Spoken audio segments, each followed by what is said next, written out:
ఒకరిని ఒకరు గౌరవించాలి. గౌరవించాలన్నప్పుడు respect has to be maintained.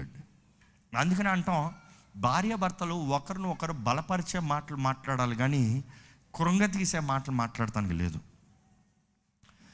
మామూలుగా పుట్టకతో ఎవరికి రాదు ఈ మాటలు, ఎందుకంటే మనుషుడు బుద్ధే.